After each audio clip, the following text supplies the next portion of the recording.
8 pirasong amazing uling o kalahating kilo para sa 1.5 kilong pork liempo ay pork barbecue. Kaya.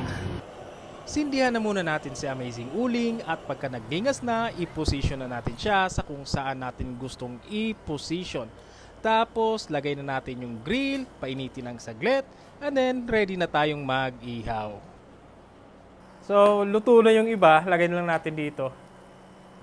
Yung mga luto na, yung kadalasan is yung nasa gitna, yung luto na. Yung nasa gilid pa, medyo hindi pa kasi walang baga sa gilid. Pero yung iba, yan, luto na, tanggalin natin, tapos palitan naman natin ng bago. Alright, nasa last batch na tayo mga lods. Lagay lang natin to. And then, kung nakikita nyo, may mga sobra pa kasi nahihirapan na kaming tuhugin dyan sa eto, may mga sobra pa. Lagay lang natin siya mamaya sa dito. Luto na yung barbecue natin mga lods. Lagay lang natin to dito. And kita nyo yung uling natin, buhay pa, lumalaban pa.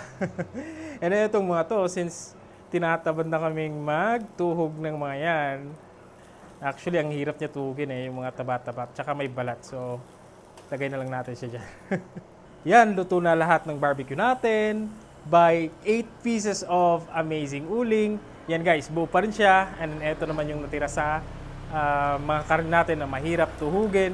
And then gumawa na rin yung misis ko ng sausawa. Hindi na natin pinaypayan yan, hindi na rin natin minove. Naglala siya up to 3 hours, high heat. Napakaunti lang din ng abo ni amazing uling. Kaya hindi siya makalat, malinis, and most of all, eco-friendly.